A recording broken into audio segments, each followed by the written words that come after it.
welcome to Multilingual at Heart. I am Suzanne. I'm a world language teacher. I teach Spanish and French in the elementary level, preschool through 6th grade. If you visit my website, www.multilingualatheart.com, you will find lots of tips and information for foreign language teachers.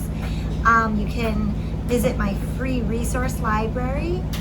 So one of the tabs on the website says free resource library, and you can click on that and subscribe to my free resource library where you'll find lots of lessons and products in Spanish, French, and even English that are completely free for you to download.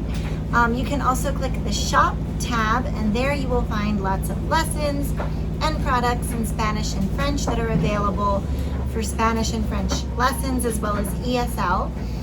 So, like I said, I am a busy world language teacher teaching many levels, and it's October, so we have been focusing on Hispanic Heritage Month, and now we're getting into El Día de los Muertos, so the Day of the Dead. Halloween is coming up, so we do lots of really fun and exciting activities at this time and bring a lot of culture into our lessons. So I am making tamales and pastel de tres leches. So the 3 milk cake and tamales. Both of these recipes can get very complex and complicated, and so I'm gonna show you how I do them because I do shortcuts for both. So I'm gonna show you some easy ways to make tamales and pastel de tres leches. Okay, so let's start with the ingredients that I use for the tamales. So we start with these dried corn husks. I just got them from the regular grocery store. They're very, as you can see, they're very dry. So the next thing, harina de maíz. You can use just regular cornmeal. Okay, sal. Here we go. We're gonna have some cumin, ground chili pepper, and then you also need chicken stock, vegetable oil, and then you need 3 cups of shredded chicken. I am going to be cooking my own chicken breast and then shredding it myself. And then this sauce, this is Goya sofrito. This is the closest sauce that I've found to the typical tamales or the traditional tamales. I have made my own sauce before, but like I said, I'm taking a shortcut, doing it the easy way. So here we go, Goya sofrito sauce. So those are all the ingredients that you need to make these tamales. The very first thing that we want to do is we want to soak the corn husks in water. So you're going to need just a big bowl, fill it with warm water, and we're gonna place the corn husks into the water, and then we're gonna take another bowl and put it on top of the corn husks to submerge them in the water, and they have to stay like that and soak for 30 minutes. Here we go.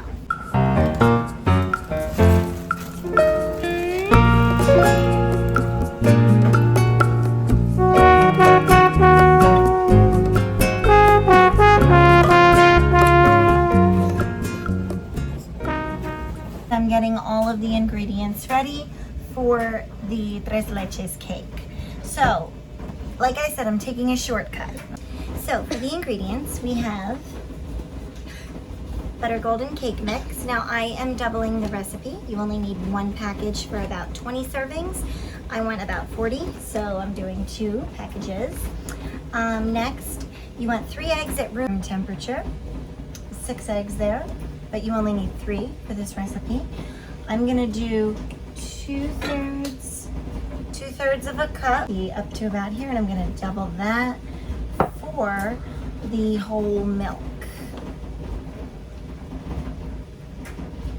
Cup of butter, so again, I'm doubling the recipe, so I have 2 sticks of butter here. A teaspoon of vanilla extract, 1 can of the sweetened condensed milk. I'm using 2 cans again because I'm doubling the recipe, but you only need 1 if you're making about 20 servings. And then we have 1 can of the evaporated milk. The evaporated milk is a 12-ounce can. The sweetened condensed milk is 14 ounces. And then you also would like to have some heavy whipping cream. This is gonna be for the frosting that goes on the top. Also, confectioner's sugar, powdered sugar. You are going to need 3 tablespoons of that. Since I'm doubling, I'm gonna be doing 6 tablespoons of that. That's what we're gonna do for our tres leches. We're gonna top it off with a maraschino cherry. So those are all the ingredients. All right, so the oven is preheating and I just got my mixer down. And that's gonna be to get the batter ready for the cake. Now what I'm doing is measuring out the harina de maíz, the cornmeal for the tamales. So we need 6 cups of the cornmeal.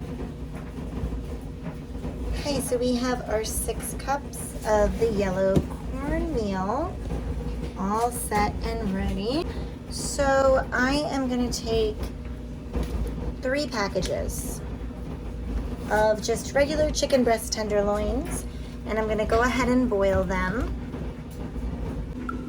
Okay, so here we have our mixture, which is the masa harina. So we have the yellow cornmeal, there are 6 cups in there. And then we mixed in 2 teaspoons of cumin, 2.5 teaspoons of salt, and 1 teaspoon of chili powder. Next, we're gonna add 1 teaspoon of baking powder and 3/4 of a cup of vegetable oil. And we're gonna beat it on low just until combined.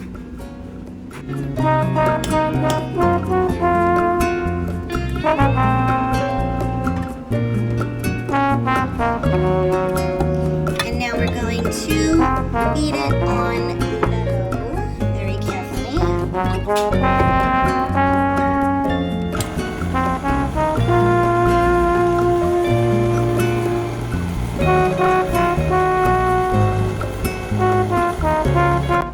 So now we're pouring in the chicken stock. So you need 6 cups of chicken stock. Gradually pour in the chicken stock and mix it still on low.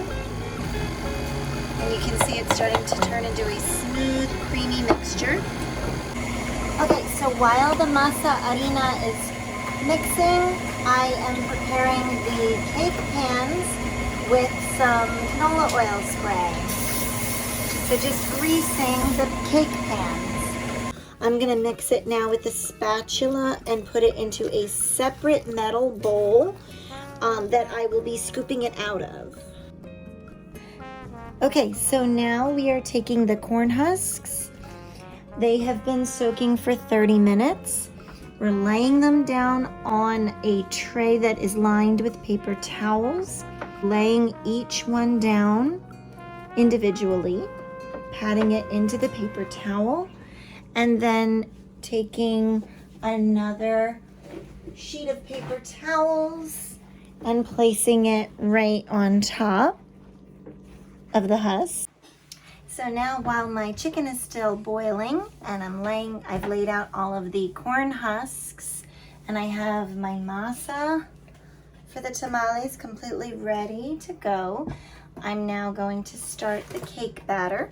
So I'm gonna start by pouring in 2 packages of the butter golden cake mix.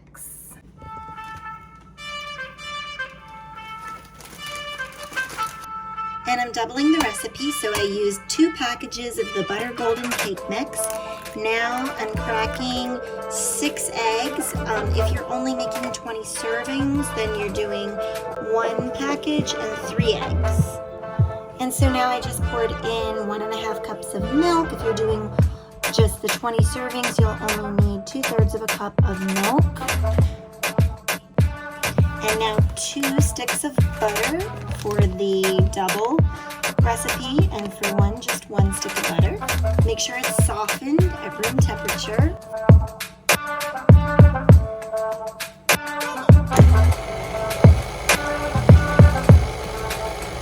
And now we are adding in 2 teaspoons of vanilla extract. So that would be 2 teaspoons for the double recipe, 1 teaspoon for the single recipe of 20 servings.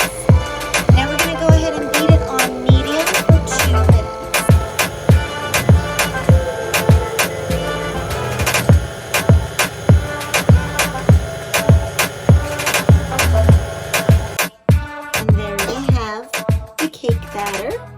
smooth and silky that we're going to transfer into the prepared pans. Now my chicken just finished cooking, so I took it off of the stove and drained it, and now it's steaming hot, as you can see. And I broke it apart just to make sure it's completely fully cooked, and it's great. And I'm going to stick it in the refrigerator to cool down, and then I will shred it. And I'm going to add some seasonings to it as well to give it some flavor. All right, so now I am getting ready to scrape my cake batter into my prepared pan.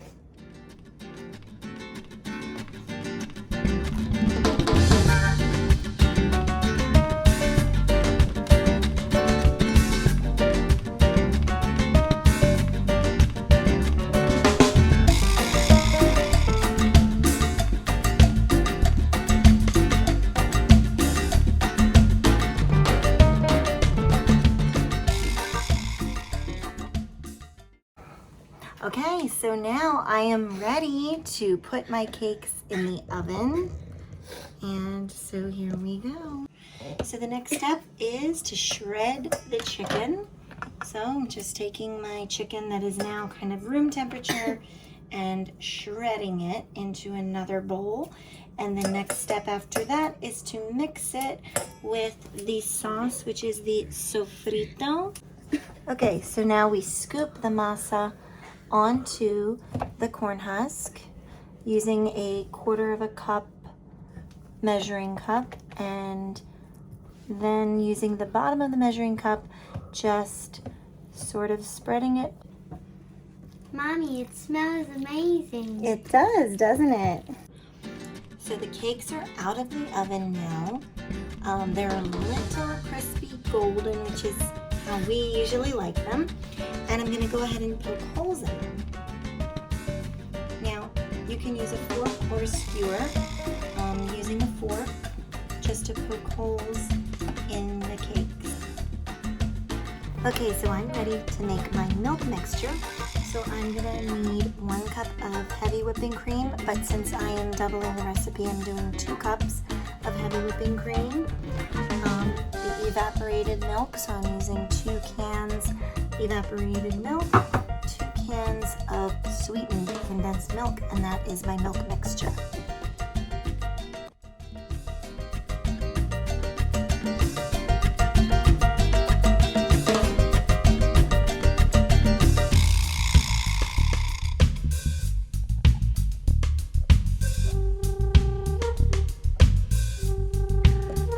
So our milk mixture is all ready and set. We whisked it all together, and now I have my cakes that are ready to be flipped. So the easiest way to do this is just take a knife and go along the edge. It's really coming up nicely here. I'm going to go ahead and flip my cake. Beautiful.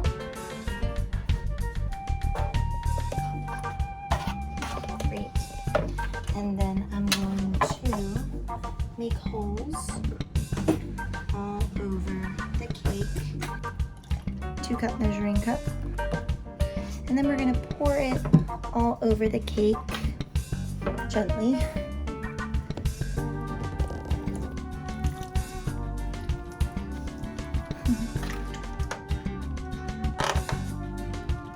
Nice job.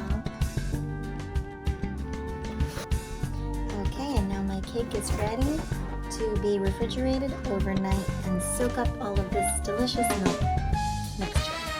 Just push it into the masa. And now we're going to wrap the tamale.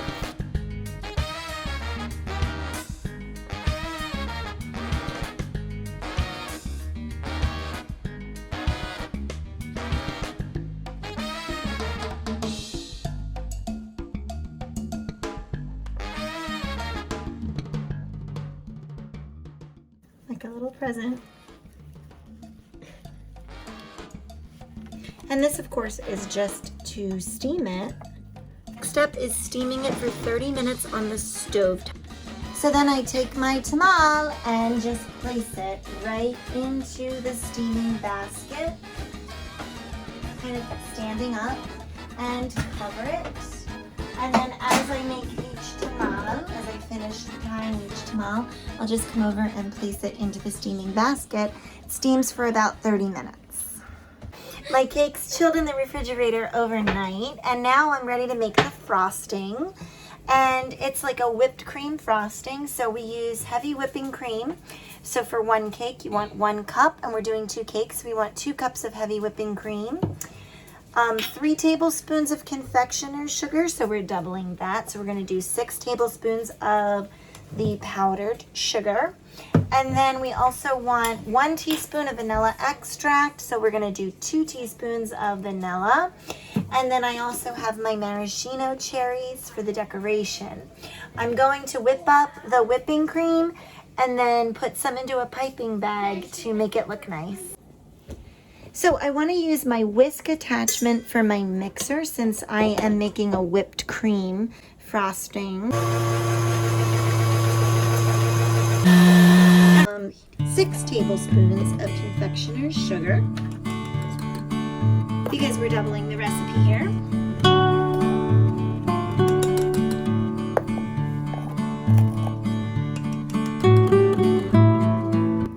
Now I'm adding in my 2 teaspoons of vanilla extract.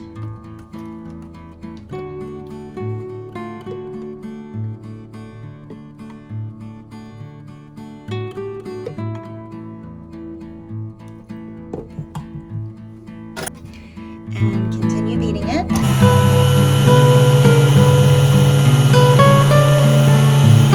Our frosting is ready to go. Here's our whipped frosting. And I just took the cake out of the refrigerator. And there it is. You can see it's extremely moist. All of the milk mixture has soaked into the cake with just a little bit of the mixture around the sides, which is what you want. And we're going to get ready to frost the cake.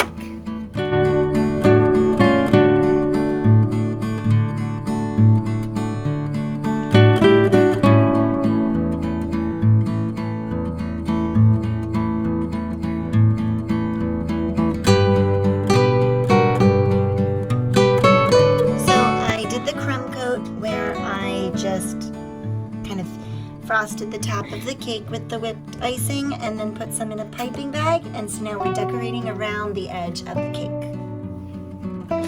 Alright, so here is the cake with the frosting on it, and I'm going to slice it and then decorate it with the maraschino cherries. Okay, so the cake is sliced, and now we're adding on the finishing touch, the maraschino cherries.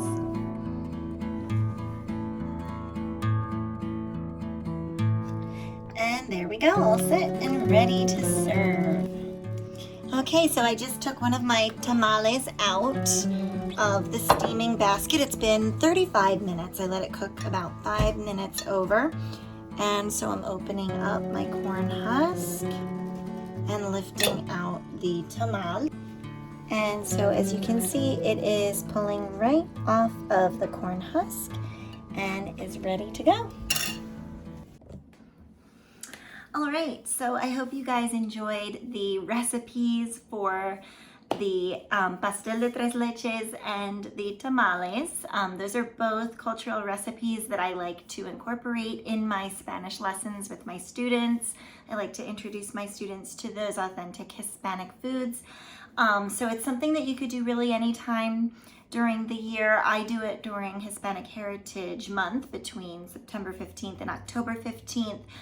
But you could really do it any time of the year. It could even be something that your students are working towards, like an incentive to have a cultural food day where everyone brings something in and has a sampling of different Hispanic foods.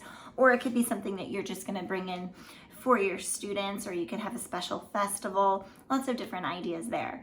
Now, talking about actual lessons, Hispanic Heritage lessons, I'll just talk about some of the lessons that I do in my classes for Hispanic Heritage Month. Now, again, I teach preschool through 6th grade.